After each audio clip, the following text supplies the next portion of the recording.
entire world. In thy name I prayed. Amen. Ladies and gentlemen, welcome to this November episode of our Family Dialogue. On behalf of ICON, I would like to thank each one of you for choosing to join us today. My name is Gideon Ahumuza, and I'm going to be your moderator for today.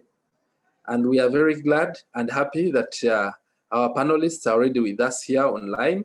And before we start, I'll be just setting some few ground rules. I'll request that all of us will mute our microphones so that we can have a better audience. In case you want to say anything, you want to suggest something, you have a question, please don't hesitate to type in a chat or even raise your hand, and we shall see how to slot in your questions and take the feedback. Yeah, and we shall be having at least each of our panelists giving us a 15 to 20 minutes presentation, and thereafter, at the end of it all, that's when we shall be having other questions. And I'm glad to also inform you that we are streaming on Facebook, and please invite as many friends to come and join and learn with us and be a part of this great celebration. As you know, that every month we have a dialogue here, and today we have a very big topic to discuss, and we are glad that we have all stakeholders that make up a family. You know, at ICON, we treasure family so much, and we want to build a business model that is based on family mentorship so that we can see how best we can grow our societies together. And today, our theme is going to be raising boys to be peaceful, resilient, and successful family and business leaders. I repeat, today our theme is going to be raising boys to be peaceful, resilient, and successful family and business leaders. And you know, this month of November, on every 19th, we always celebrate the Men's Day. And indeed, we are here to join other different fora that always celebrate this special day for the men. And we are glad that we are going to be having this discussion. And we are sure that at the end of this day, at the end of this discussion, we shall be able to achieve the following. We shall be able to celebrate the male as the family leaders, celebrate male family leadership. You know, men are very key in family leadership. So today, at the end of the day, we should have celebrated all those men who thrive to make sure that their people, their families are in good condition, and even the society at large. We shall examine the challenges boys and men face in our society, even more so in these times we are in of this global pandemic of COVID-19. So today we shall examine the challenges that boys, as they transition to being men, all those challenges they face. And we shall explore ways in which parents can nurture and raise their sons to grow into their full potential as successful family and business leaders working alongside girls and women. Remember, we have said we are looking at a family dialogue, and all stakeholders have a say in this. Let them be female, let them be male. So today we want to see how parents can explore to make their sons be of very good full potential as they help even nurture the girls alongside with them. And we are honored to welcome our panelists. Today we shall be having 4 panelists, and I'm glad, like I've already cited before, that our panelists are already with us online, and we are so glad. We are so glad. And our first panelist, I'm honored to invite Mr. Hakim Luima. Is going to be opening the discussion for us. Hakim Luima is a 19-year-old boy in first year, student at Makerere University Business School, and founder of Create Uganda. He started Create with a few friends after coming to the realization that there were a lot of amazing products and services on the Ugandan market that are not seen, or that are not seen simply because they are not using channels that appeal to the potential customers and clients. And I'm very sure by the end of this discussion today, Mr. Hakim is going to explore a few issues, and he'll be telling us how has he done this at this tender age of 19. Yeah, so Mr. Hakim, please take up the discussion from here. Welcome, Hakim. Thank you very much, Gideon. I don't know if you can hear me properly. We get you very well, loud and clear. Okay, thank you. First of all, good afternoon to everyone who's watching, and I'm glad to be here. Thank you very much for the opportunity. Like Gideon said, I'm Lema Hakim. I'm 19 years old. I am currently an S6 Vakis, but I acquired admission at Makerere University Business School. Yes, I happen to be the co-founder of Create Uganda. Yeah, so Create is a startup. It's a 360-degree agency. What this means is we do graphics development, creation, and design, as well as marketing on the front end. So yeah, basically why we started Create was, again, as Gideon said, I'll just allow me please reiterate what he said.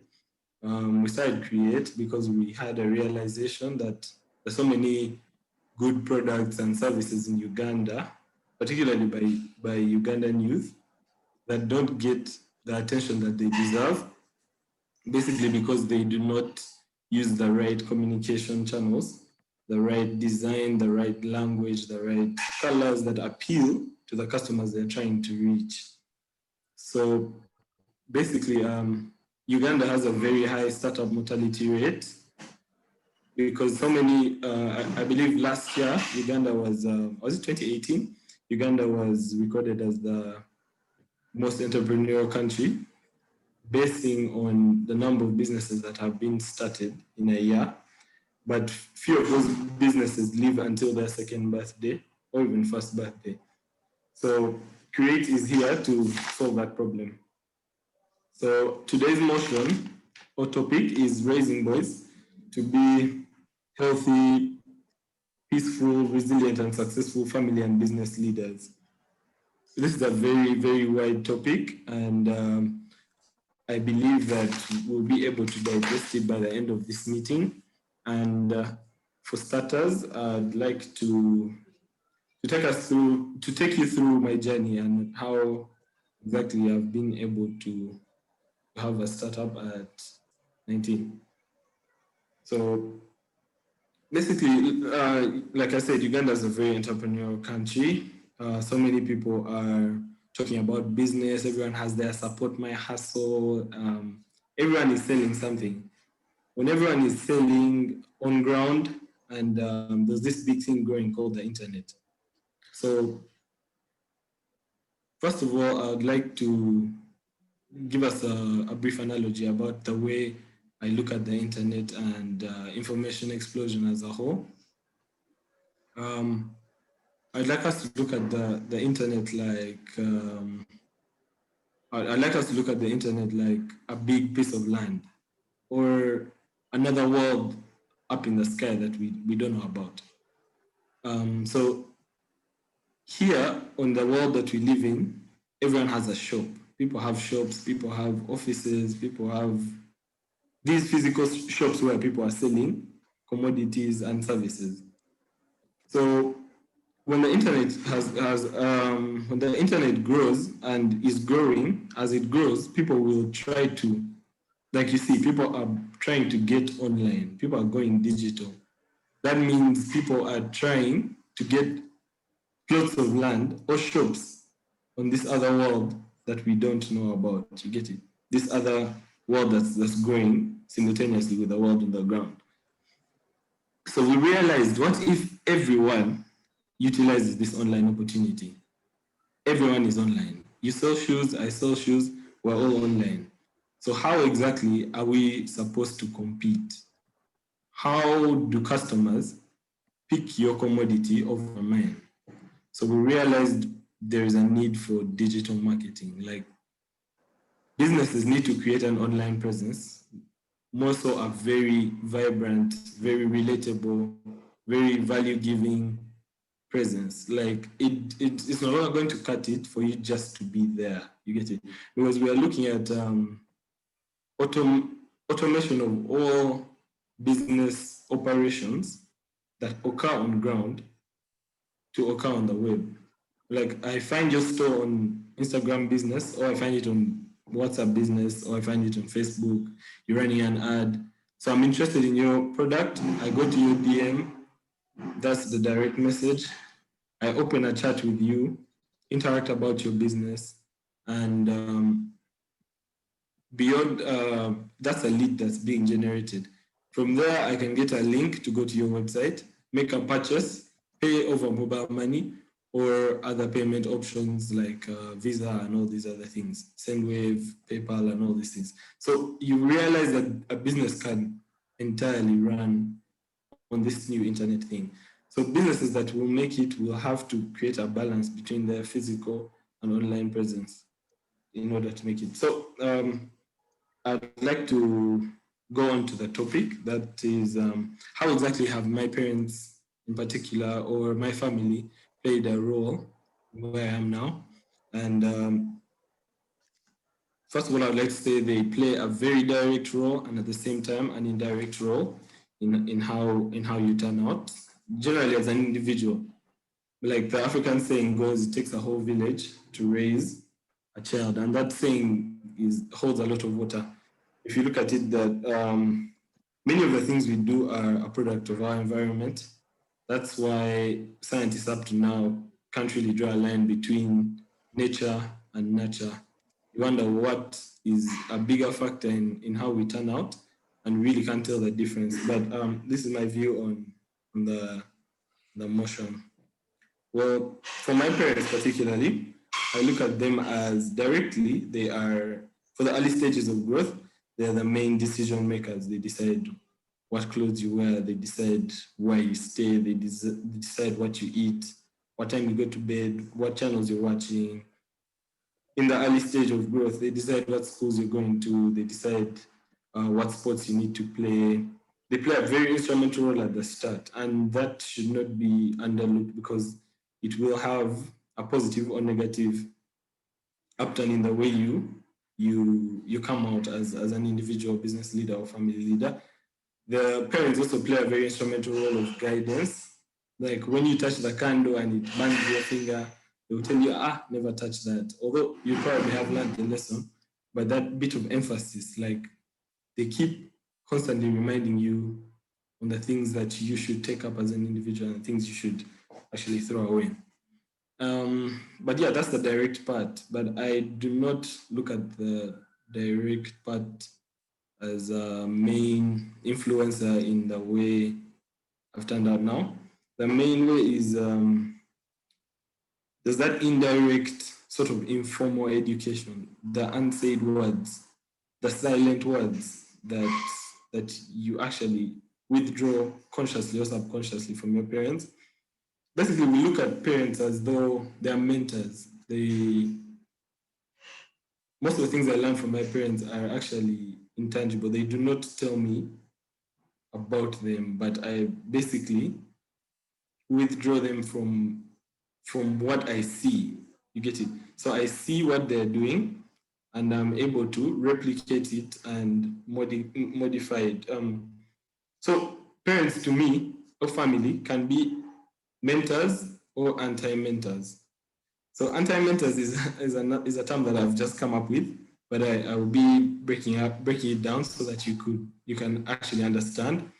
So a mentor is basically, I have so many mentors in my life, my parents, my aunties, my uncles, and I also have mentors who are not part of my family. Like, one of my mentors is called Harish Bhuktani. He's a Mama Care Foundation. He's played a very instrumental role. And my dad as well, Mr. Hood Lima. He works with UNRWA. And my mom, Lima Deborah, as well, who is hotelier. Well, a mentor is basically someone who is sort of an example or a template that you want to replicate because you have identified certain values, certain achievements that they've been able to reach, certain milestones, and you desire these same milestones for yourself. So a mentor is where you want to be. Like right now, if I say I want to be like Bill Gates or Sudhir, I know Sudhir is where I want to be. And Sudhir has probably been where I am. He has been 19 before in his life. And yeah, that's what I look at mainly with my dad. He's where I want to be, and he has been where I am. So that means you can easily benchmark, learn from his mistakes, pick up his positives, and actually end up where he is or even better. So I'll talk about the anti-mentors. So I know in an ideal situation, parents are always looked at as entirely rational, as entirely successful, always right, and probably the best things that have happened to you for sentimental reasons. Yes, they have. But there's certain people that will see their parents and they're in a position that they would never want to be in. Yeah, so if your parent does not have the values that you deem useful to yourself, then I'll term them as an anti-mentor. So what an anti-mentor, how it can be useful to you is the anti-mentor shows you what you don't need to become. So you see he's robbing banks, robbing ATMs. So you're like, I'm not going that side. I'm going to go and save the world. So that's another way in which parents can be instrumental. And family generally could be... Mr. Akim. Yes, please. Mr. Akim. Yes. Thank you very much for that. I'm requesting we transition to what challenges have you experienced as a younger boy, and what are the challenges male of your age are facing in today's world? Okay. Yeah, let's go there. Well, generally, okay, before I go, the world is just a bunch of problems. Generally, it's COVID. Everything is a problem. You just need to pick the problems you enjoy solving. But okay, I'll just go through the major problems that I face on a personal level and what my mates face. So the problems we face could be internal or external, like mindset problems or physical problems. Physical problems could be, now for as an entrepreneur, a young entrepreneur, maybe you need capital, yet you do not have a very strong capital base. Maybe you need to convince people, like a 50-year-old, that you have an idea that can change his business, and that's a very big problem on our side, because they really see like, what's this young chap saying? He probably doesn't know what he's saying and whatnot.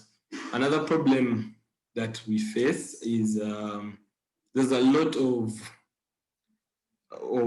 information that's being disseminated on the internet, and it's going to become increasingly difficult to make an individual decision, because these days we see things on WhatsApp, we see a WhatsApp video, we see an article on Facebook about how humans maybe were made out of water, and yet you're a strong believing Christian going to church every Sunday with your parents.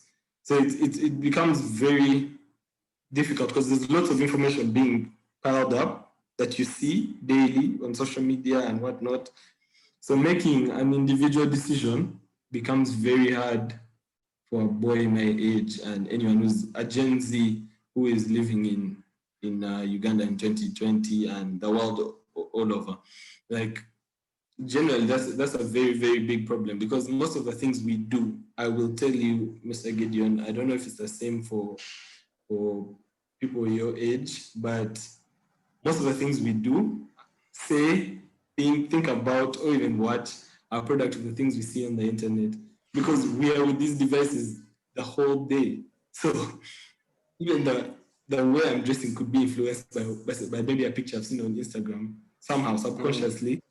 the content you're being fed with is what you're actually going to, it becomes hard to filter. Someone tells you COVID is a scam. Someone else says COVID is killing 50,000 people. Donald Trump in the US is saying, all my supporters should not wear masks. These guys are saying, let's wear masks. So it's really hard to filter out what's right and wrong for a male. Okay. Okay. Thank you very much, Mr. Kim. Maybe the last shot, just advise the younger male of your age or even slightly older than you. Yeah, Okay. they have that dream of becoming a CEO. They have a dream like yours. How do they support it? Just in a few seconds. Okay, in a few seconds, one thing I'd like to tell you is guard your mind. Guard your mind, first of all. Feed your mind.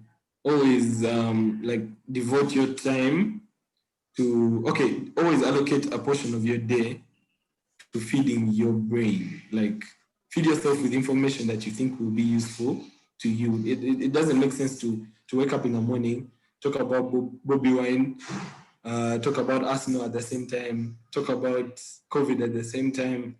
You will face a deprivation of attention. So you need to create time for yourself. It's very key these days because social media makes you care about people more than yourself. So you need to always devote some time for yourself. And again, success, in my opinion, is not about the individual alone. Many people will tell you work hard, wake up at 4 a.m. It's not about that. I feel it's about a cumulative advantage. You just have to have recognize your opportunities. Like if your dad has an apartment that he doesn't use and you have ideas for it, that's an opportunity. And you have to have the presence of mind to use that opportunity. Thank you very much, Mr. Kim. Thank you indeed. At such a young age, you're doing great thing, and we are sure the sky is not even going to be the limit for you. Thank you once again. And what I've learned from you are your closing remarks. You have said what you have shared with us, and above all, guard your mind. Make sure you feed it on the right thing. Thank you very much. Yeah. So, ladies and gentlemen, I'm going to request you. Yeah, thank you. I've seen you mute your microphone. I'm going to request our next panelist, ladies and gentlemen, is going to be Dr. Lydia. Dr. Lydia is the founder and executive director of an organization called Mama's Club Uganda. As a person living positively with HIV herself, she founded Mama's Club to support HIV positive mothers and their children. Mama's Club partners with ICON. As you're seeing even today, the evidence is all here with us.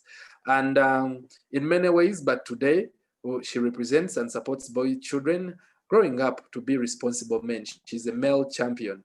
And we are glad to have you, Dr. Lydia, to talk to us today, to tell us what are you doing and even telling us about how you're raising these males into being responsible citizens of this country. Welcome, Dr. Lydia.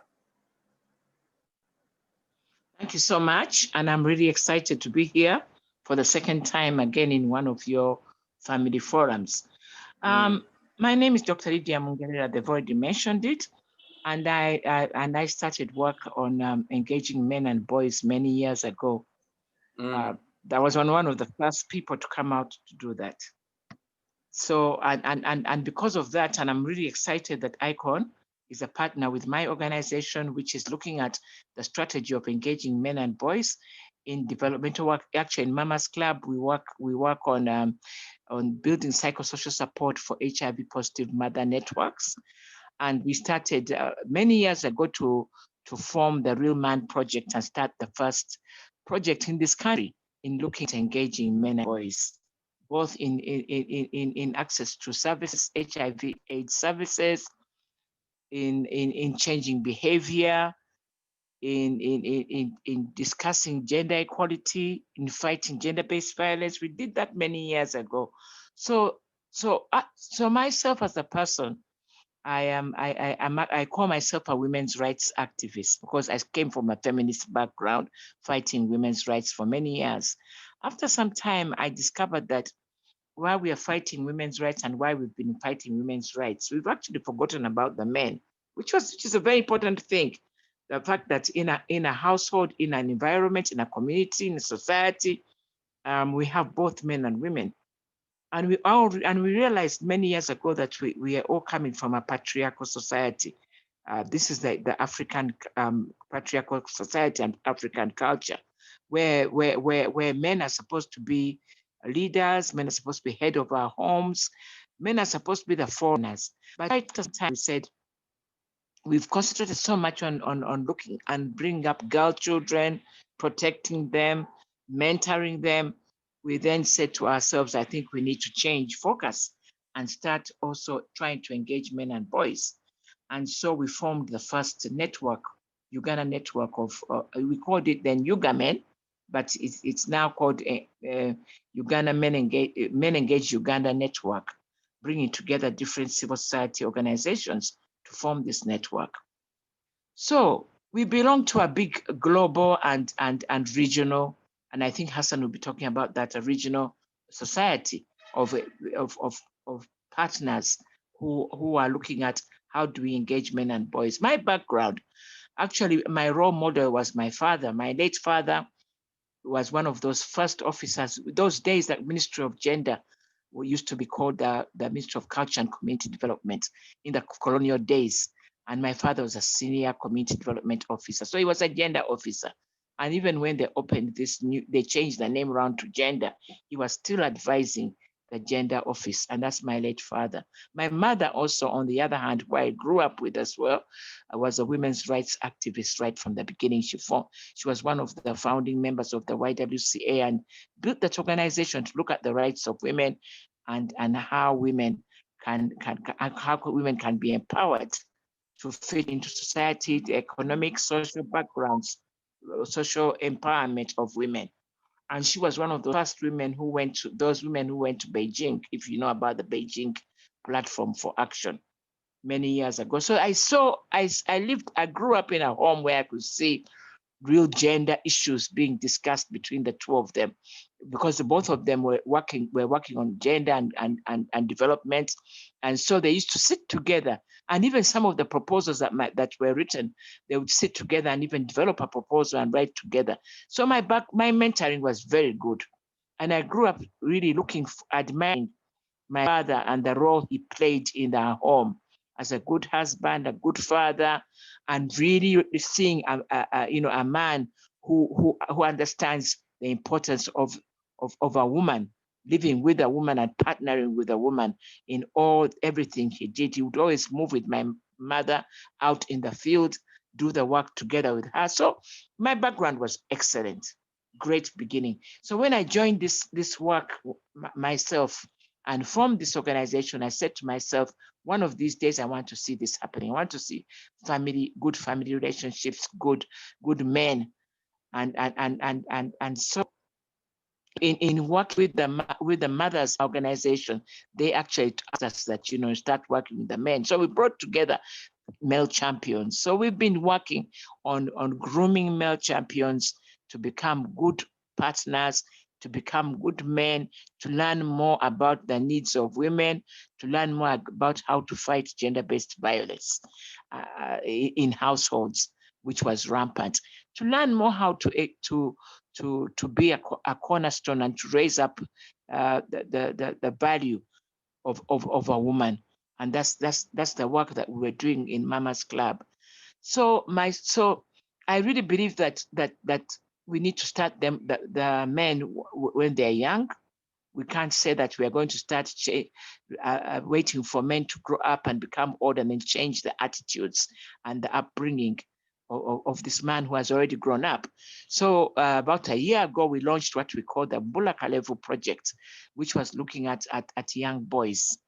And we said, let us look at how we can mentor and nurture young boys to grow up respecting girls and knowing that and understanding the rights of girls, and also understanding that violence is bad.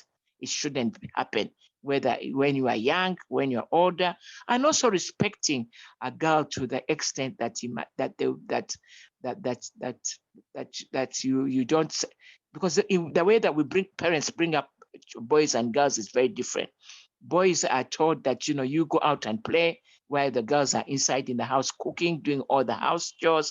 So the way we wanted to bring up boys differently, to know that they're supposed to also contribute to housework. They're supposed to also and also do the same work as the girls, and also to respect and know that a girl is an equal partner, so that they don't think that, more superior and more dominant. So when the Bula Kalevu project, we started it a year ago, I said last year, to look at how do we bring mentor boys, how do we approach boys, talk to them, and make them understand the value the value of a girl and the value of a woman. So when he grows up, he can know that it's important to respect, and so that there's mutual respect needed. You need to respect a girl. You need to know that her body is her body. Your body is your body. I mean, she has the right of her own body. So there's no way that you can go around thinking I can touch her. They also understanding that the rights of a girl to have her own opinion, so that you don't turn to a girl and say, this is my opinion. And to understand that girls and boys are actually equal human beings. And this is how we did the project. We worked through sports. We had football matches, and during the football matches, we were always talking to them, giving talks during the football matches. And after the football match, we had what we called a bonfire, a choto, and we sat the boys down, and we had wonderful conversations with the boys, telling them how we want them to be good boys. And they were playing football, so through sports, they listen to us when to want them to be good boys, how they need to respect a girl, how they need to behave, their attitude that they need to have, and also to respect their elders. So we're trying to talk about respect, and we thought we were nurturing and mentoring them in the talks that we give them. You could see that they were really interested, really interested in knowing how it, because you see, a boy who sees violence in his home is most likely going to grow up being violent.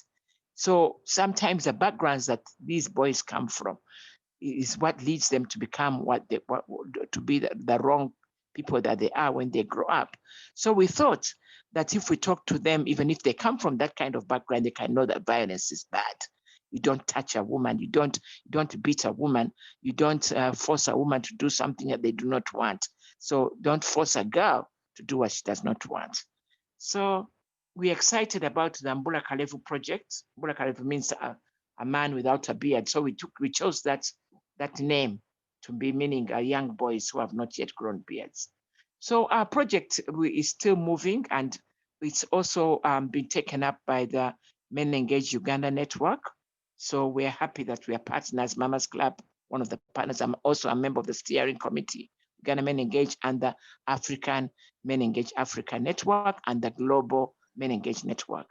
So I'm so excited. The other thing which I'm excited about is that it's not only a few of us now who are talking about engaging men and boys.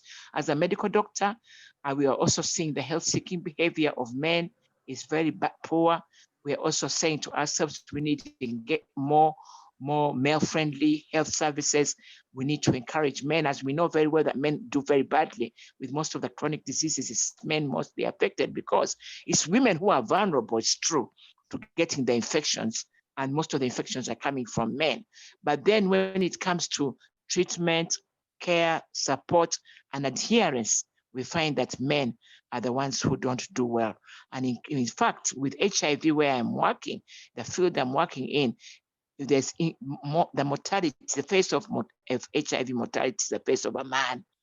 It is men who are dying more from this disease because of the way that it's a way of saying that a man thinks I am too strong. I can't be weak. So they don't actually go for services. And even when they go for services, they want to maintain that I am strong picture. I don't fall sick. I cannot be weak because I am a man. And that really has affected their health outcomes. At the same time, I'm hoping that I'm going to be given some time to bring in Mr. Kabanda. We unfortunately, our Permanent Secretary and Minister of Health could not attend, but Mr. Kabanda is one of those, is a chairperson of our Ministry of Health Technical Working Group on Male Involvement. And he's on the online, I know, and I had requested that he come in and say something relating to engagement of men and boys in the health sector. Is that possible? After you have asked me the questions you want to ask me. It's very, very possible, Doctor. Should he come in first, or you want to ask me some questions? Okay. The other thing which I wanted to mention, and I don't want to miss it out, is that we don't want people to get the wrong impression as we are doing our work on engaging men and boys that we've forgotten about the women and girls.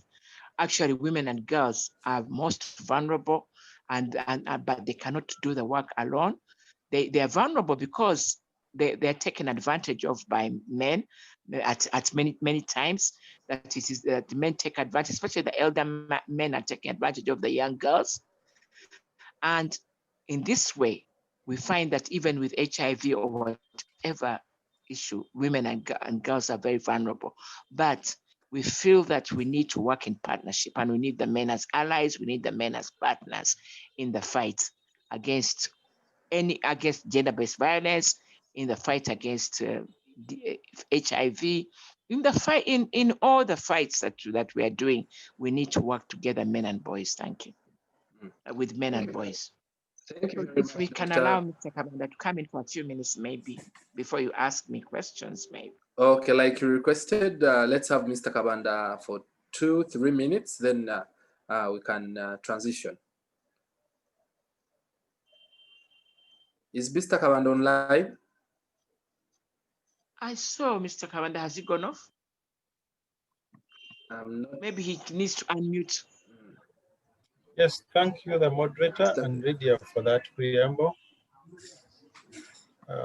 Lydia has made a brief introduction about myself and what I do with the Ministry of Health. And I like the discussion. I must applaud the organizers for such a broad topic that requires a lot of attention. If you look at the topic under discussion, has mainly 4 key areas of concern. Area number 1 is within the area of health, which is too pertinent, of course, to many of us. The other key area is within the area of peace. The other one talks about family.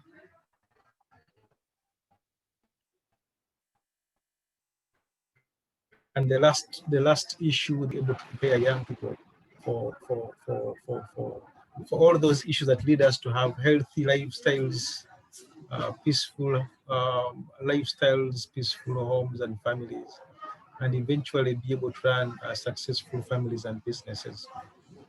So we have had a number of discussions about how we can engage men and young people into all of these. And when we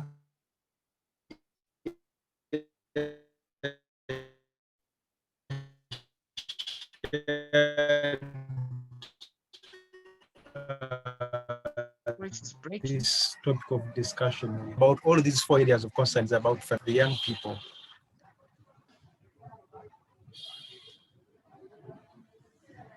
So if we are able to have successful lives, successful businesses, and if we're able to prepare young people for all of this, then chances are high that we need to think through how are we able to package all the different strategies targeting targeting young people at a household level.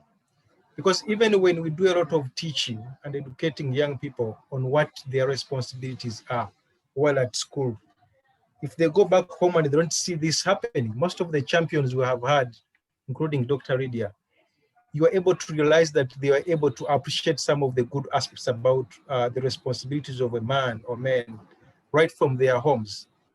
So the task ahead of us is that we should be able to appreciate and realize that the biggest key stakeholder is within our individual families.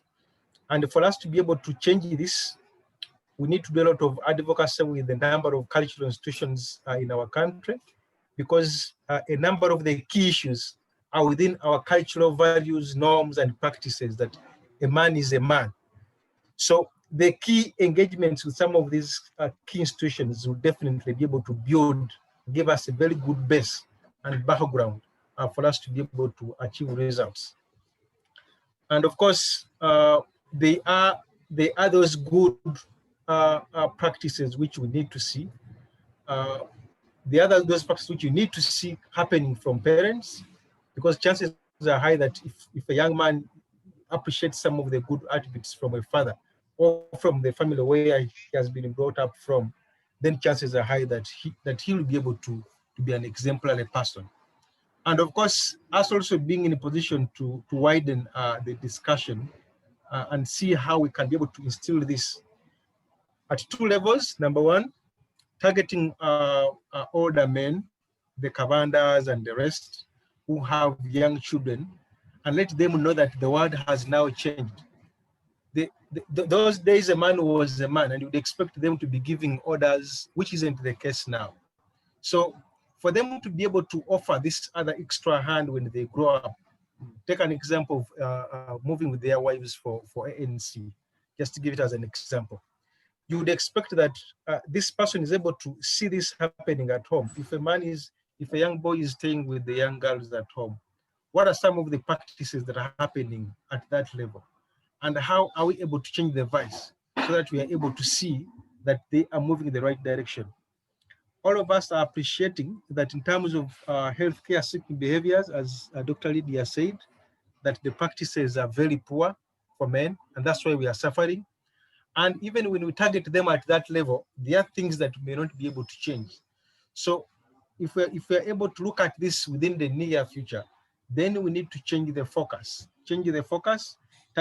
Target the older persons for them to change their way of living within their homes, so that the young ones are able to appreciate those good attributes that we are yearning for.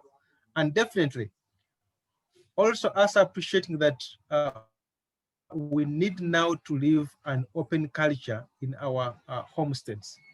At household level, we are living into a digital era. Most of the young people are able now to get most of the information that they require from internet. They are on social media most of the time. So how are we able now to open up with them in what we do so that they're able to appreciate all the business aspects, opening up with them on some of the family challenges and some of the good attributes, raising up children, so that if they grow up, then chances are high that they will be able to appreciate the real life skills and the expectations that we are having from them, or the communities where they live are having from them regarding health and regarding business. So in a nutshell, I would say that the discussion should be able to come up with practical solutions, how we can be able, and recommendations, how we can be able to change the vice that is happening right now, and then how we can be able to push this forward for us to be able to adapt to what we think that may be sustainable for our country, Uganda. Thank you.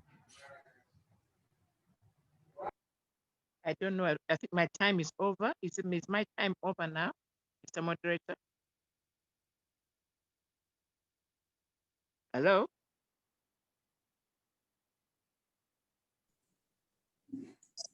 Hello? Hello, Chairperson? Hello? There's one thing that I wanted to say. I think Gideon has gone off. Has he gone off already? What problem you're facing right now is peer pressure. I think it's just the network problem. Okay. One of the things maybe the rest of you. Yeah, it's just the network problem, but he'll be back. One of the things that we accept now amongst our young adolescents, boys and girls, is peer pressure. So avoid finding that if he became soft, if he became weak, if he became especially respecting a girl, his fellow friends would laugh at him. or they'll say now you are becoming more of a girl than a boy. And this carries on right until the time when they grow up, when they grow older. So what we need to do is to change mindsets, change attitudes of these boys, and we need good parenting skills to teach them how we want them to behave. And I think that is one of the things that us as parents are supposed to do. Then you find that when they grow older, it's also peer pressure. And that's why for us, we use peer counselors. We form male action groups. We formed male action groups in the communities.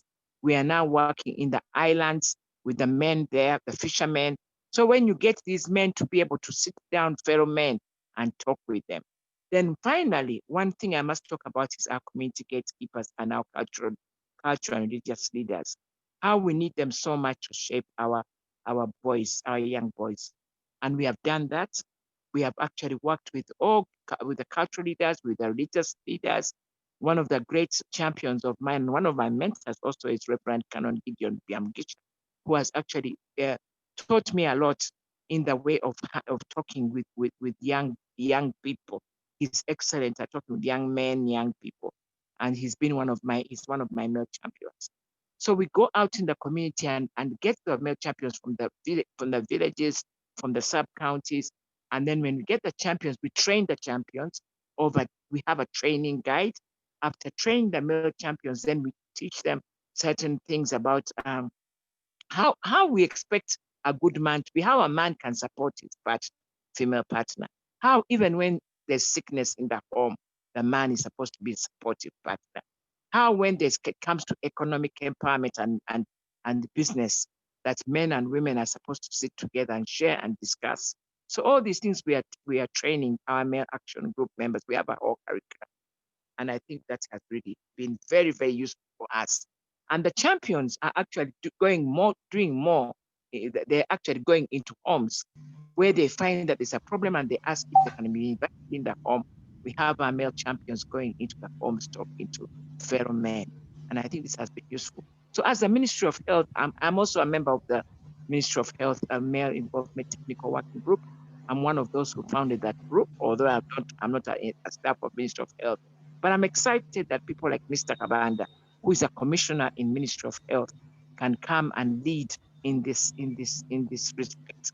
And he's the chairperson of that working group. And you have just heard from him. So I think that is all you wanted me to talk about, I guess. I think my time is over. Thank you very much, Dr. Lydia. And thank you very much, Mr. Kabanda. It has been really insightful, and I'm very glad to hear about the Mbula Kalevu project. You know, they say you hit the bar when it is still hot. I'm sure the work you're doing in the young people is recommendable, and it's going to take us places as Uganda and the East African region at large. Yeah, thank you very much, Doctor, once again. At this juncture, we're going to go to our next panelist. That is Mr. Hussein Seka Jolo. He has been with us here on a number of times, and we have been having discussions with him here. He has been a panelist with us, and I'm sure he has been impacting on us so much. Mr. Hussein has done a lot of exceptional work with the child, and is an exemplary role model at the international community, even in the national community. He is the chairperson and coordinator for Male Engage Uganda. As I told you, ICON is a member of the Male Engage Uganda.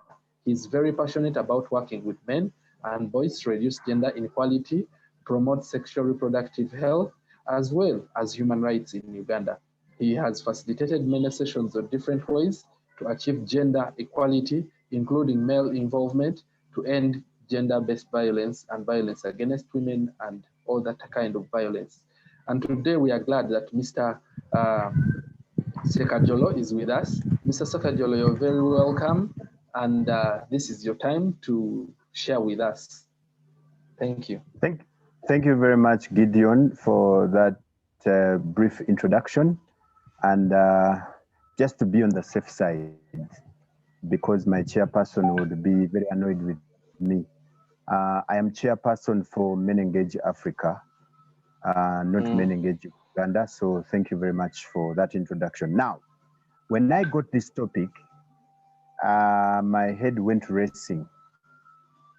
Because when we talk about raising boys to be resilient, then what we mean by resilience? So for me, resilience is building those skills in boys to have the capacity to recover very fast from whatever scenario that has happened to them. How are we able to build those skills in the boys to be able to recover very fast from any scenario that has happened to them? And then you talked about peaceful. And for me, peace is about absence of any threat to the well-being of someone. And that can mean so much. Then we come to being healthy, as all of us know that it's not a mere absence of disease, but also the state of your mind, okay? So those made the topic very complicated for me on how to approach it. But after a lot of thinking, I decided to concentrate on who raises these boys. Because we're raising them, but who raises the boys? We all know that the boys are raised from families, okay? And when we get deeper in the family, who in the family raises boys, okay? So we find a parent there. And a parent is any male or female who takes care, who gives care to the people in that family. So now I find something to talk about. Having narrowed down to that, I found something to talk about. We need to be strengthening parenting. That's what we need to be strengthening if we want to raise the boys who are resilient, the boys who are peaceful, the boys who are healthy, and later on can go on to be successful. We need to strengthen parenting. Unfortunately, this country does not seem to have a common ground on how to parent its children. Most of the parenting work that is being done has been learned through socialization from senior parents, from older parents, and that's how new parents have learned how to do parenting. And that is where the potential work comes in. That's where the potential work comes in now. How do we hammer out that parenting approach that helps us to raise boys who are resilient, who are peaceful, and who care about their health? How do we move to that level? Okay? So we need to be putting a lot of effort in making sure that we can come to a common ground on parenting. And once we come to a common ground on parenting, I know processes are going on to formulate a parenting agenda for Uganda. Those processes are going on, and Menengage is part of those processes, okay? Once we get to that level, then we are able to say that as we do this parenting, because resilience is more about soft skills in people, and most of these skills, people will capture them in the parenting process. That is when they will capture these skills of resilience. That is when they will get the value of being peaceful. They will get it from parenting. Like Dr. Lydia said, most men who are violent are most likely to the violence. Because in this parenting, we have to get a parenting approach that chooses non-violence. Right from our homes, we must get a parenting approach that chooses non-violence. And when we talk about non-violence, what is it that we mean? We mean that number one, violence can be learned. And how do we learn violence? We learn violence through parenting. We all know that children learn behavior from the people around them. So if we are raising boys who are going to be peaceful, it matters a lot how those people who are raising these boys conduct themselves when they're angry, when they're sad, okay? When they have all sorts of problems. It matters how they conduct themselves because these boys are learning from them. So if we say that violence is learned, automatically it means that violence can be unlearned. But since we are raising boys We don't want to teach the violence so that later on we unlearn it. We just don't want to teach. And that's why I'm saying we need to get a parenting approach that chooses non-violence. Because in non-violence, we're actually saying that violence is everyone's business and everybody needs to be interested in it to end it. It's everyone's business. No one will be safe until everyone is safe. So right from the way we parent these children, we need to make sure that we are teaching them peaceful ways of resolving conflict, peaceful ways of managing frustration, peaceful ways of managing anger. These are things that we need to be teaching through parenting. We need to think seriously about, do we have to punish? And in punishment, I'm talking about inflicting a penalty. Do we have to punish or we have to teach? What makes these boys more peaceful? What makes these boys more resilient? Is it inflicting a penalty on them because they have wronged somewhere, or we choose to teach them? So these are questions that we need to be asking ourselves as we do parenting. The other thing I want to talk about, having talked about non-violence, I want to talk about modeling behavior.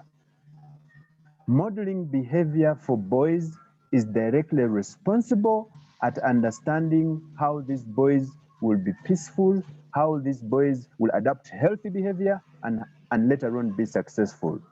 And when we are modeling behavior, we need to understand that from 0 to 10, that is a stage of learning, so much learning.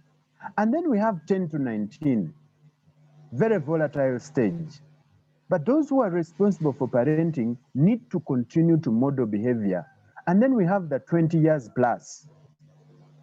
One of the things around 20 years plus is, in many cases, when young people get to 20 years plus, and that's the time when they're finishing university, most of the parents will kind of, once someone graduates, will kind of feel relieved. That one is finished. At least that one has completed studies. And everything else drops. The guards will drop on everything else. We need to continue to model behavior even at that time, because that is when now we want to model success. We want to model success in everything that they do. You have been doing business for 40, 30 years, 50 years. You just can't have that attitude of, you have finished education, now you can go out on your own.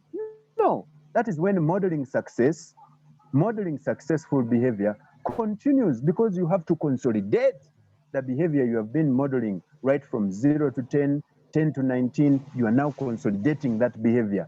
And that way you are making these boys resilient, because now is the time they get out there and start to meet the real world and learn how to maneuver, to navigate, and make sure that they get out their success that is in there for them.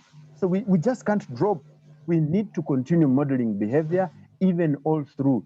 That is when we deliver success. That is when we teach them resilience, so that they're able to quickly get up, and when they're frustrated, they quickly get up. When they're still old, 0 to 10 years, we need to be able to reach out to our children at the times when the emotions are very, very high, and try to teach them how to calm down their emotions and then be able to move on with life. Always get to your children when they're at their lowest. Be in their life when they're at their lowest emotions, because that is when you have an opportunity of teaching resilience, of picking up yourself very fast, and life goes on. So these are things that we need to deliberately start to do on the ground and make sure we do them very well.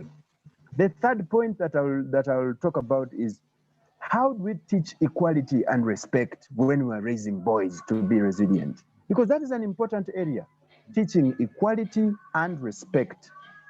We need to raise boys that value intimacy over domination. And that's how they become peaceful.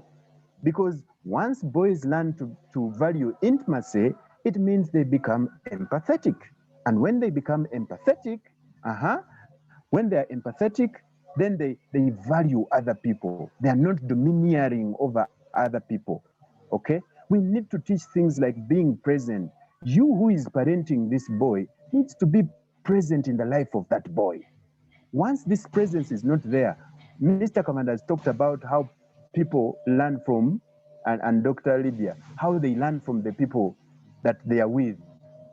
So you need to be present and be able to model resilience, be able to model peaceful resolution, be able to model success. You need to be present in their lives. You also need to teach these young boys to be able to support the people around them, to support them, to grow up when they know how to support others. And that's how they work together with other people to become very successful. But most of these things, these are opportunities that we have missed.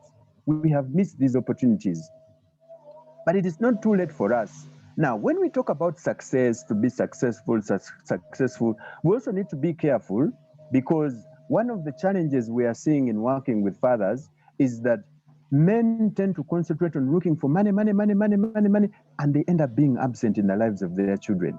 Totally absent. They think by providing school fees, by providing food, by providing that, they are being good fathers. So as we model them to be successful, we need to remember that they need to value partnerships, they need to value intimacy, and understand that they need to partner and work together with other people so that they remain present to those that matter to them. So we also need to teach them to express emotions. We need to teach boys to express emotions and not to bottle up their emotions. Once we are able to teach that to boys and show them a good picture, then we are on the right track. Again, faith. Children who are grounded in faith learn to persevere. And when you learn to persevere, never joke with believing something you have not seen. Okay? It teaches you how to persevere. And when we learn how to persevere, then we're building resilience. We are building resilience within the young people. So faith is one of those strong pillars that we need to have in our families, so that we have faith, we are faithful, we raise boys who are faithful, and that way they are able to persevere. But also, like Mr. Commander said, the older men need to be good examples. And I like the point from Mr. Commander that we need to target them. I know one day I'll meet Mr. Commander and we'll chat about these things. I've not yet met him, but I'm very optimistic I'll meet him. We have already met here on the discussion forum. So we need to create positive examples. I am aware and I know there are men there who are living positive lives of what manhood means. They are there. But unfortunately, they do not come out to say how they are living this positive life. So we leave boys to grow up looking at the bad pictures of what it means to be a man. So if we concentrate on these things, take these things on the ground, certainly we are raising boys who are resilient, who will be peaceful, and who will be successful. Thank you very much. Thank you very much for that insightful presentation. And we are glad, and seeing people are saying they are learning so much from you. And what I've picked from your discussion is to teach these young men to be very respectful, to be more of intimate than being dominion, which is very key and very important for them to be intimate, so that they can feel what is going on, for us to build a very successful boy who is healthy, peaceful, resilient. And on the bit of resilient, what you said that captured my attention was never joke with someone who believes in something they have not seen. What about that they have seen? So thank you very much for that kind of presentation, Mr. Hassan. I'm going to request Debbie. I think Mr. Sekajolo, thank you very much. I think we don't have any questions. Maybe later on in our discussion, we shall be picking questions for you. Thank you. I'm going to be requesting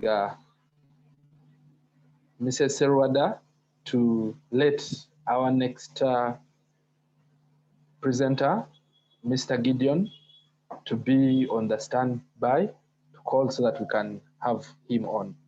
Thank you. Just a minute, and let's keep on as wait for Mr. Gideon to connect.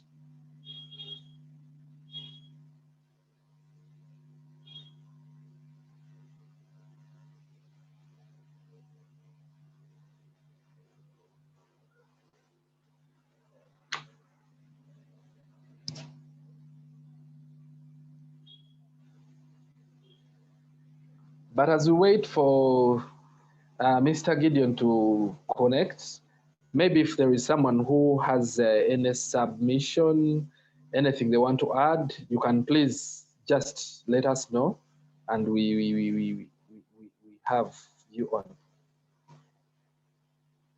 Anyone? Anyone that wants to say something on what we have been discussing?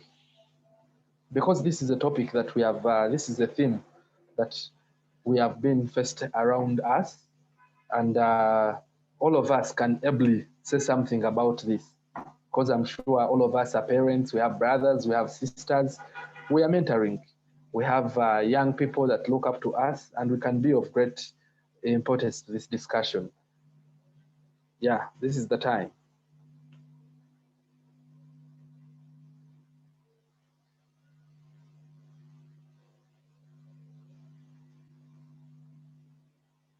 I see Irene Mutumba. You have something, you're raising your hand. Please unmute and tell us. Irene? Okay. As wait for Irene, maybe let's have Mr. Gideon. Mr. Gideon? Yes, my name is. Yes, yes. Thank you very much for connecting so fast. My apologies, really struggled endlessly trying and connect. But unfortunately, it has not been possible. We totally understand. I apologize that you cannot see my face. You can hear it. We can hear you loud and clear. Oh, very much so. Thank you very much. Yeah, so ladies and gentlemen, Mr. Gideon is with us. He's our panelist, and he's a leading male gender specialist, and he strives so much to make sure that there is gender equality.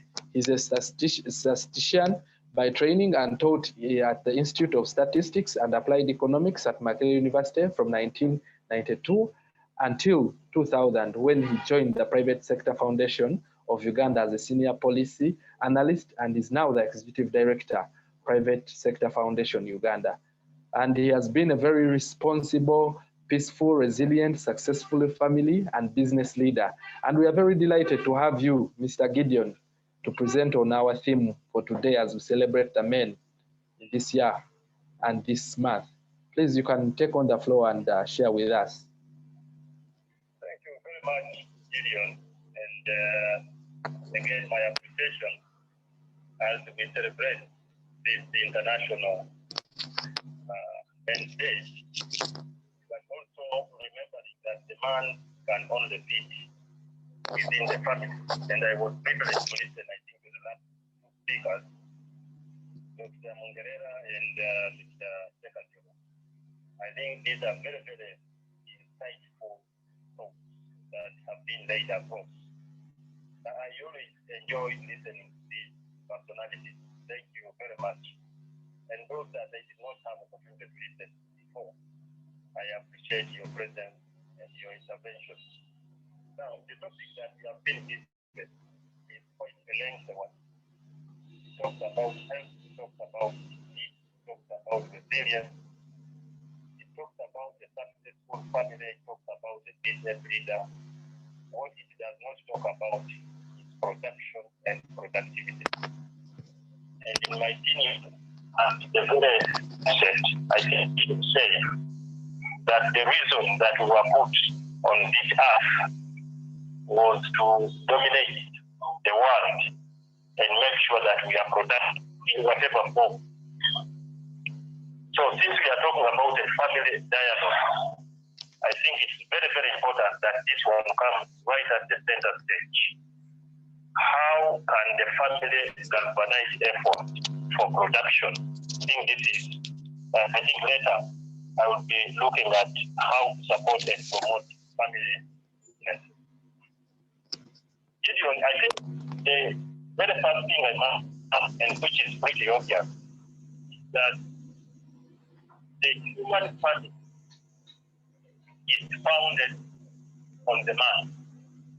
So if you like, the father are different. Mr. Sekajol, I think, gave us the definition of a father, the protector, the one who supports the family, the one who putting everyone together for production, the one who is protecting the family, the one who is mentoring the family to provide for this family. So there are four ways of responsibility around the man called the father. He's the head of the family, but he's also the foundation of the family. And until we men get to appreciate this, we cannot make a head in the family. So we must appreciate that anything that goes wrong in the family, I think, is blamed on the father or the male man who is taking charge of that family. And God was very, very careful that when he wanted to provide solutions to the earthly problems, he created the man first, not because man has got to be superior to every other creature, but because man must take the responsibility for the family, for the community, and therefore the nation. We always say that if a nation is a failed nation, it will be back to communities and back to families. You cannot have a competitive and successful economy or nation if you have failed systems in society and the family. So the family is that primary unit that anchors the community, that anchors the nation. Therefore, if we are going to change positively, if we are going to change the nation, we must pay a lot of attention in the networks, how the family is built up. And the responsibility, I want to go back, lies squarely on the male man in that family. And the father is responsible for the management of the home, of the family. And the reason being, again, going back to the creation, God was very careful to have, created Adam first. And all these instructions that we know that were given by God in terms of production were given to Adam before even Eve came. And all this, you can find it in the book of Genesis, for those of you who are Christians. So anything that fails in terms of management is blamed on the male man, whether it's in the family, the national economy, or whatever community we are living in. Now, in this family, let's also appreciate that a family is a government in its own, and it has a head who is being called the father.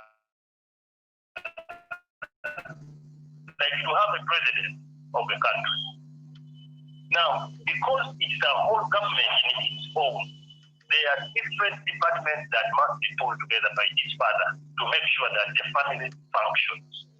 You could have the health system, the hygiene, the sanitation, and people within the family must be nurtured, must be mentored to observe utmost hygiene, utmost sanitation. We have seen boys who go to school without combing, without brushing, without washing their face. Now, many times parents think that this is the responsibility of the mother. And so they relegate this responsibility to the mother, which is very unfortunate. Because the Sekajolo says, if you are going to raise a child, you must have both the father figure and the mother figure. Whether you are looking at praying, you are looking at playing, you are looking at eating together, you are looking at living together, dining and so on and so forth. You are looking at doing business. The thing is,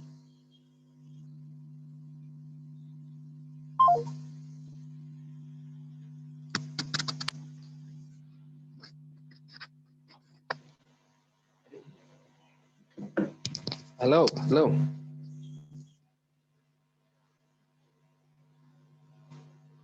I think Gideon has gone off. Mrs. Serwada, please let him call again so that we can have his wonderful presentation. But I think it has been very insightful. And as we wait for him to connect once again, we can be sending in our questions. I'm seeing some people have already started sending in questions. So our panelists start getting ready. Mr. Hassan, get ready. Someone is asking, where can they get those responsible men who can groom their boys into being men of substance?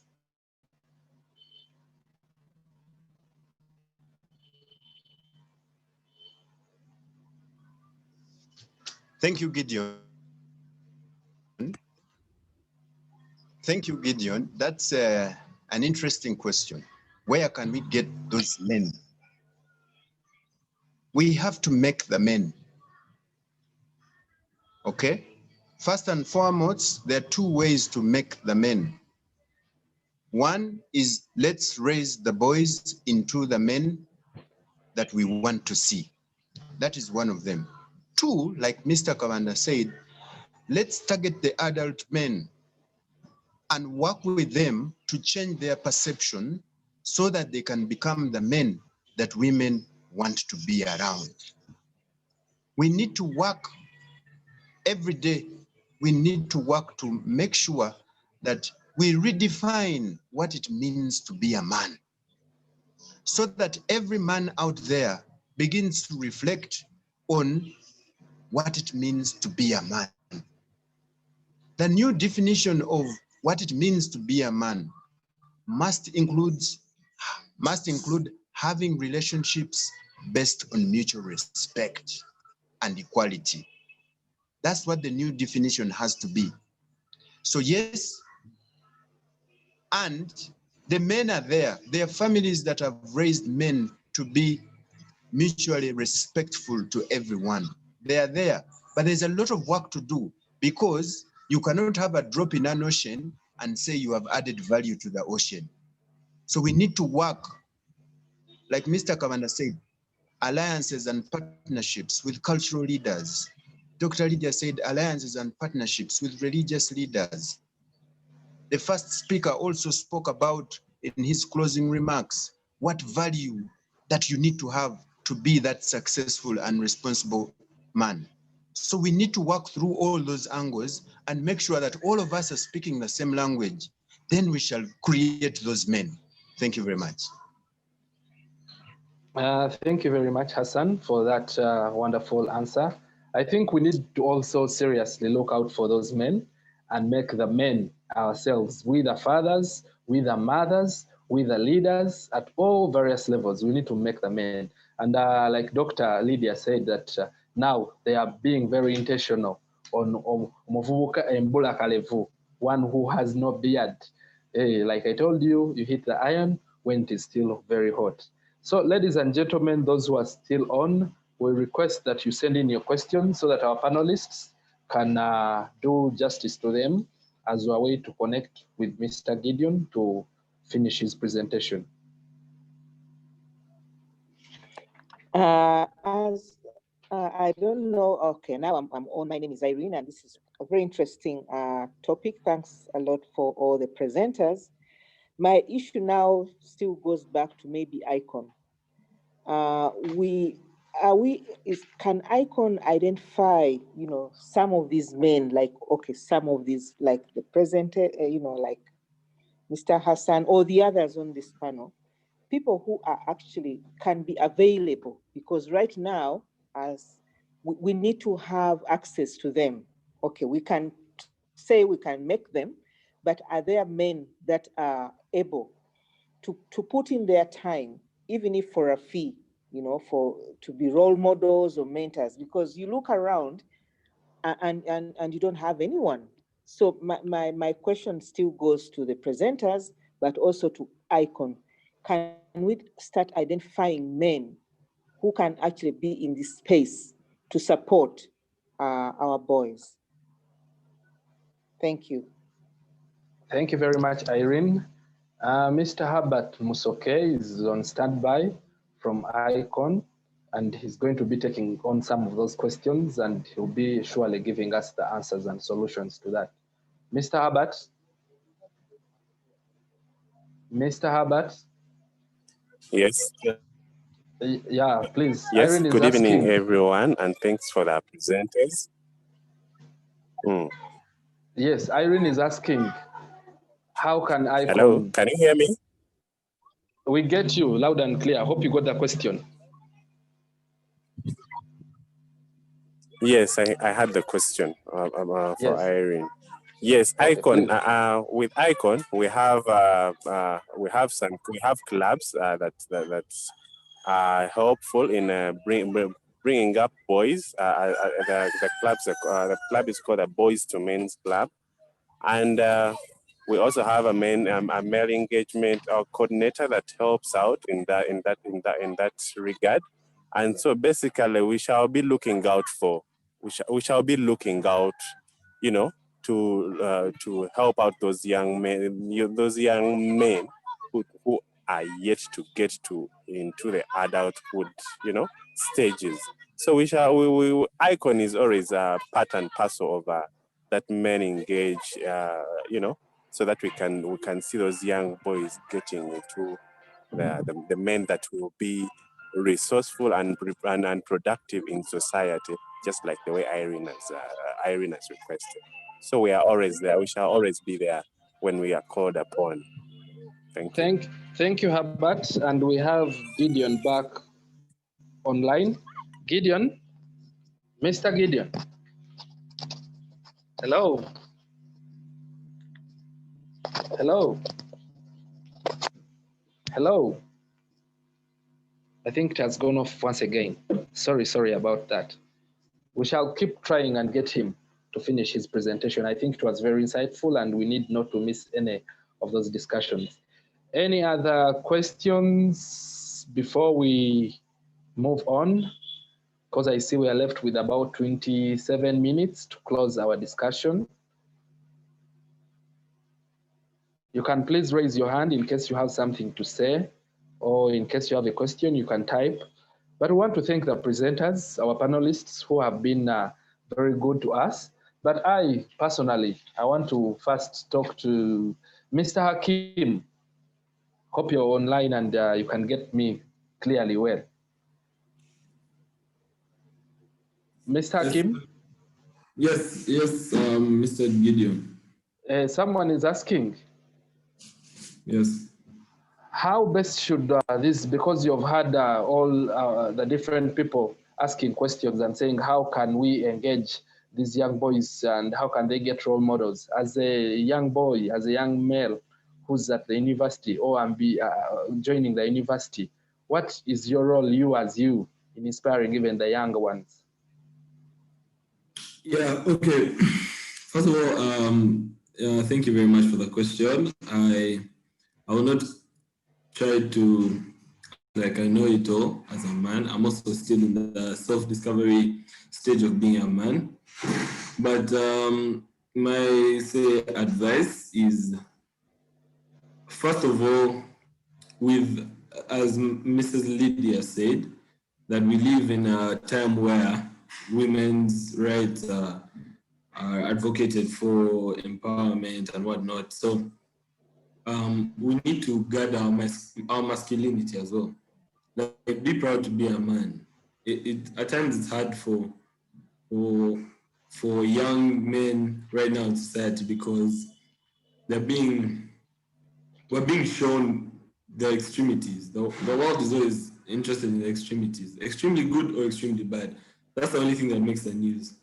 So when younger males are fed with this content of how men are the vices in society and whatnot, you might question your masculinity. But one thing I really liked from especially Mr. Hassan, he said, create the man that you want to see. I like that he brought out the idea that personality is malleable. We can easily change and tweak our personalities to become more valuable to the people around us and to ourselves. So guard your masculinity and be proud to be a man. That's what it starts for.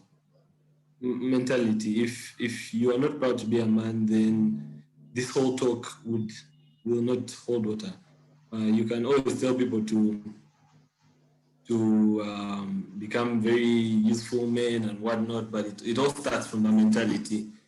Society loves men. We're very useful to society. That's not a lie. And yeah, be proud to be a man. And I feel like that's a very good starting point. Nice. Great. Feel proud to be a man. Seems there's someone online.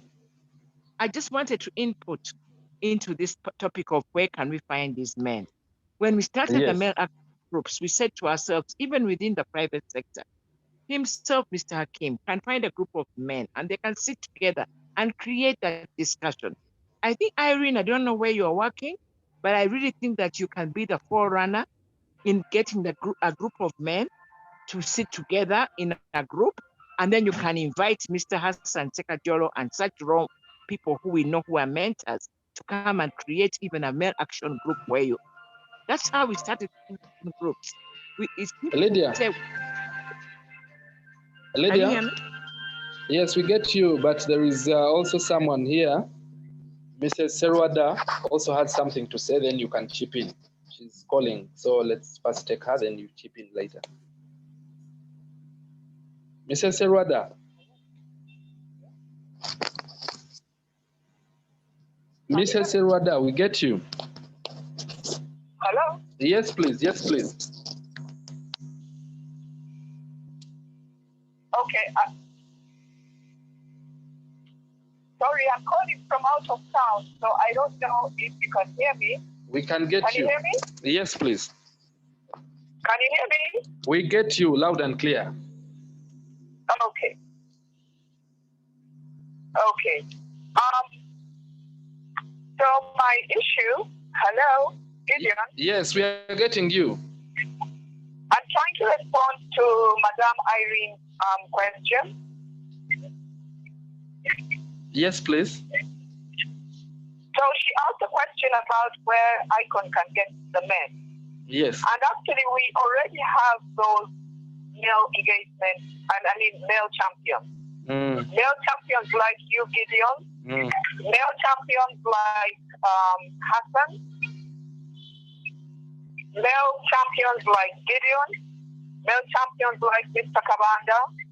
So we as ICON are committed to contributing to building that movement of male champions whom we can work with in these various fora like this family dialogue right now. And we have many more that we're working with. So it's work in progress, but definitely the men who are, and the boys and the young men who are joining us and championing this cause are, the people whom we're already working with. I just wanted to speak to that question. And I'm sorry I failed to connect on Zoom, so I'm on Facebook and I'm out of town and I'm calling at the same time. Okay, thank you very much. I hope that is helpful. So I wanted to just let people know that through our membership in this whole Men Engage movement, working with Dr. Lydia Mongera and others, people she's mentioned like Canon Gideon Mugisha, there are those type of men, and I think the key challenge now is for us to galvanize everything we're doing more strategically and move a bit more systematically to reach many, many more families.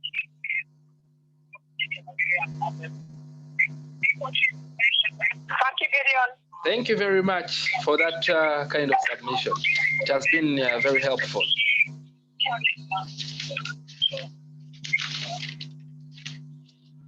Okay. Dr. Lydia? Yes, I was just saying to myself that I'm glad that Deborah said through this forum we can do that. But I really believe that we can have mentorship where people are. Sometimes what we do, we look for the men where they are. You may be able to move to get these groups, especially ICON works with, to go everywhere. You can form a male action group at the university, in the private sector, in the workplaces. That's what we were doing. We're trying to encourage that these male action groups and these male groups which can get somebody to mentor them or mentor themselves or find a lead mentor. Like this young gentleman who has been speaking. I think he has had the whole discussion. Icon, we can get him. We can create even another group and start talking to fellows and use the peer approach. That's what I want. Thank you very much, Dr. Lydia. I have loved that peer-to-peer approach. We can start from wherever we are and spread the horizon to wherever we can reach. Yeah. Any other person with a question or a submission, please feel free to raise your hand or unmute your microphone and let us know as we wait for Professor Maggie Chigozi, who will be coming in to close our meeting today. Thank you for all those submissions. I like those, and for me, it's more about okay, we could have the groups, the boys clubs and boys groups, but from what I know, sometimes the issues are different. So you could have a group around together and you talk and talk, but we can't say that okay, maybe this one group can solve one's issue. So for me, really, is to have both, whereby these young men can have access to a one-to-one, male mentor, because sometimes the group, someone might keep quiet. So that's for me, that's the issue. Thank you. Irene, thank you very much. Hello. Hi. Yes. Hi, Gideon. Hello, Professor. It's Maggie. How are you? I'm very fine. Sorry, I failed to link. It's very understandable.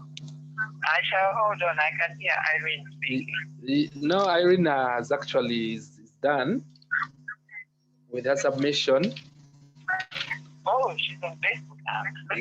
Yeah, we request that you also have as one of the leading male champions in this country and the region.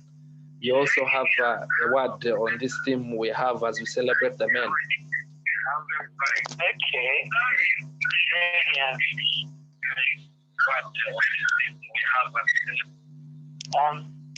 I can go ahead and make my comment? Yes, please. Okay. Thank you very much, all of you who are a part of this session. As you can see,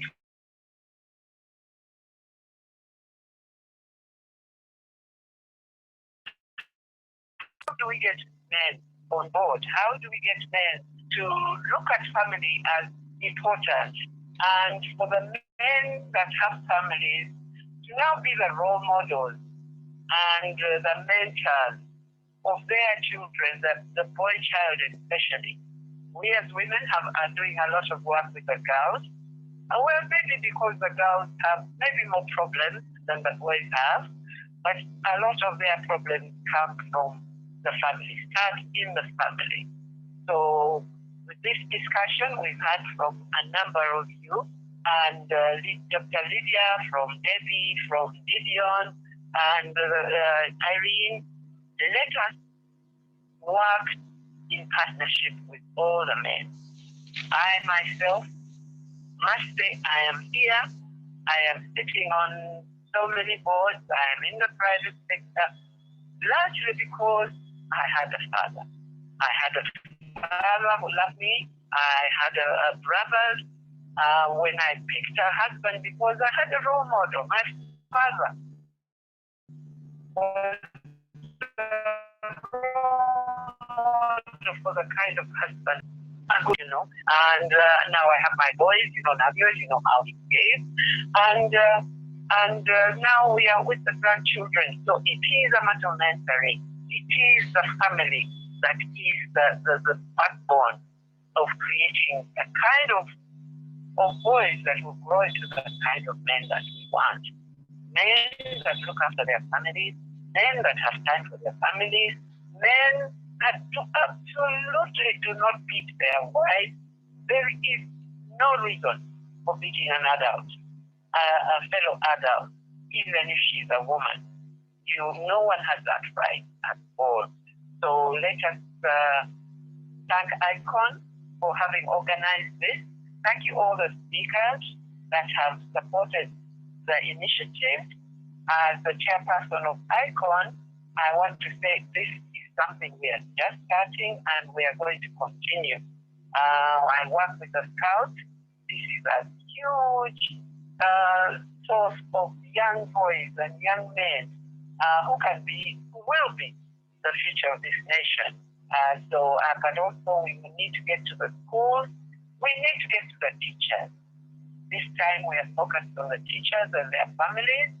They have suffered a lot during this COVID pandemic, and we want to see how we can help as ICON to give them better lives.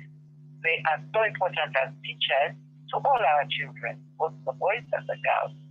So thank you, ICON. Thank you, Gideon, for coordinating this so well, and all the speakers. Bye. Bye. Thank you very much, Professor, for that great insight. And we are glad that here at ICON, you're one of our real role models, and you've always provided direction and leadership to us. And no wonder we have such successful sessions where we come up to discuss and deliberate on all these issues. And I want to thank all the panelists, right from Hakim to Dr. Lydia, to Mr. Gideon, to Hassan, and Mr. Kabanda. Lydia, your issue has been captured by the technical team at ICON, and we are sure we shall be engaging you more and more for that kind of in-depth discussion on how we can program better even on such issues. Thank you very much to all of us that have attended, and our apologies for the very many technical issues we have had here and there. Some people failed to connect. Even I myself, you're not seeing me. I had some issues. But thank you very much for sparing this wonderful time and being a part of this discussion for this afternoon as we celebrate the men. And I'm sure all our objectives have been met, and we are going to raise boys to be healthy, peaceful, resilient, and successful in all their family dealings and even in their business dealings. Thank you very much. Thank you. Thank you. Thank you very much, Gideon, for having us. Bye-bye, everyone. Bye. Thank you so much, Gideon. Thank you too.